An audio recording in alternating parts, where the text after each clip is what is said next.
Yes, sir. Welcome back to Fast Break Bets, presented by BettingPros. You know me, you know the voice, and the guy. It's me, really real, villain real. Terrell Furman Jr. here at your service.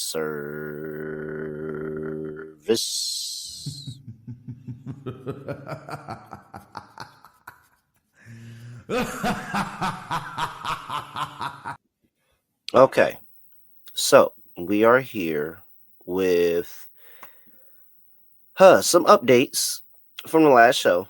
So this is, I will say, this comes with the territory of sports betting if you haven't been here before or you haven't been in these situations before. Last episode, I came out here, recorded early, thought that I had a loser, ended up having a winner with James Harden somehow pulling out those 9.5 assists. So I said that we had a reverse sweep last episode. No, we didn't. We actually hit a plus money play. We ended up doing good on the day.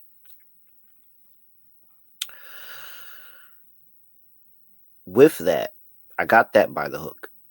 The gambling gods immediately took it away. And I mean, immediately took it away. I mean, I'm just going to start with this, and you can see the recap. How about if you sweep it out? What's the point? I can't do anything right. You'll do fine.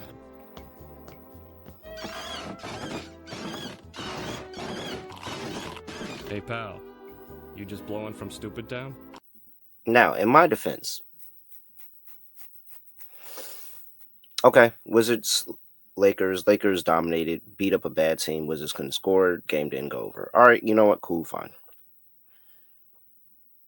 Paolo Banchero got pulled with 28 because they were getting blown out with the last 2 minutes to go.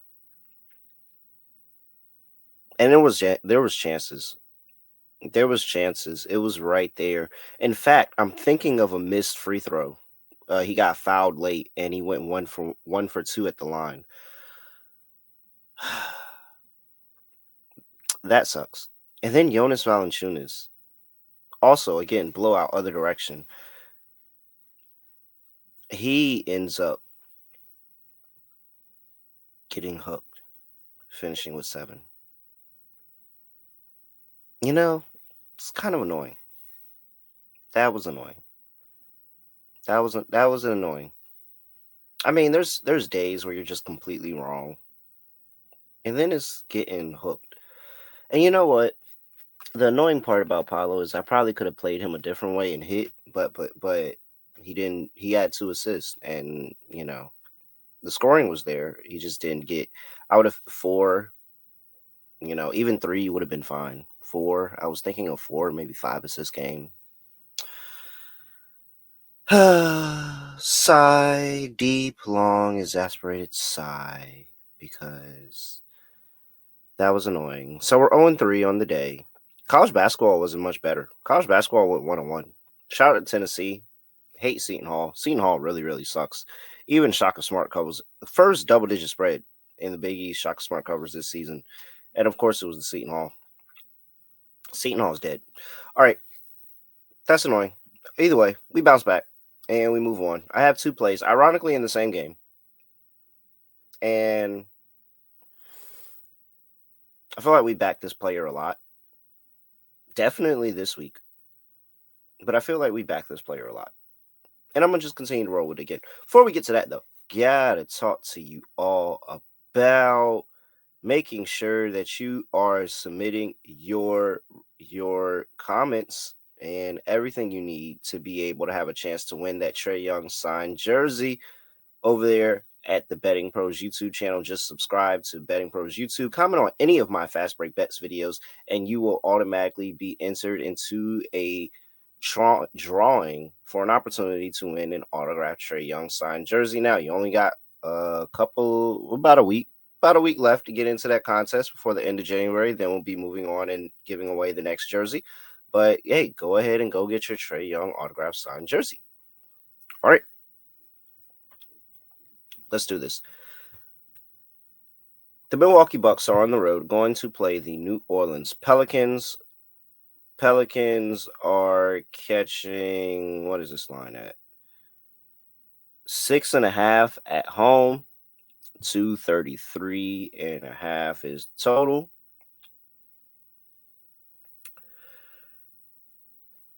Yeah, so here's the lay of the land of the two teams. Milwaukee has started off the season really rough, gotten a lot better, gotten a lot more consistent. They have played themselves into what we know Milwaukee to be, which is a bona fide playoff team. And then we're going to see what happens, how health is, and what they'll be able to do in the playoffs. But this is a bona fide playoff team. Pelicans, on the other hand, suck. Horrible. They have been bitten by the injury bug over the course of the whole season. Some of that is their own doing by still having Zion on this roster and, just a bunch of guys that are never available. And whoever is the trainer, head trainer, whoever is supposed to be making sure that these guys aren't getting hurt, that person needs to be fired immediately. So, with that being said, despite the rash number of injuries that this Pelicans team has had over the course of time, when they have had all their guys, they've been bad. When they haven't had all their guys, they've been bad. Now, how are these two teams doing recently? Oh, they're shooting the heck out of the basketball. I mean, look at Milwaukee. You know Milwaukee to be a good offense. Milwaukee last 5 games. After, remember when I told you that I felt like, hey, they could have a really good spot after that Kings game. After that Knicks game where they got blew out. And then we took them against the Kings and they had a really good game. They've been rolling ever since. They scored that 130 in a win against the Kings. They scored 122 in a win and cover against Orlando. They scored 130 in a win and cover against Toronto and 123 in a win and cover against New Orleans. Not New Orleans, I'm sorry, against Philadelphia. Look on New Orleans. Boston lost by 1. Good job. Shout out to you, New Orleans. Boston lost by 1, scored 119, beat the Chicago Bulls. They scored 119 to beat Dallas. What did they score? Guess. 119. Ended up beating Utah. What did they score? It wasn't 119. It was 136. I tried to get you there. Haha. And they played Utah again in the back-to-back series and scored 123 again. Now, I will admit, 2 games against Utah mean nothing because Utah's horrible. However, they've given up points, given up points, given up points, given up points, given up points. Milwaukee has given up some points. It hasn't been as noticeable because they've been very, very solid, holding teams good defensively. But New Orleans has given up a lot of points. And New Orleans is very, very aggressive. I think that they have gotten to the point of the season I've talked about a couple of times where they are desperate because unlike us, the viewers of a lot of these teams, they actually believe that they can turn their season around. Us, however, no faith they can turn the season around. But they actually do believe they can turn their season around if they start doing X, Y, and Z. Number 1, scoring the basketball. In the past 5 games, these are the 2 of the top 5 offenses in the entire NBA. I think that this total is high for a reason. I think that this is a good matchup. We'll see if Zion Williamson decides to play today. He has been on the sick report. He was on the sick report Monday and did not playing. And that was maybe less than a week after he was suspended, or a week, something like that.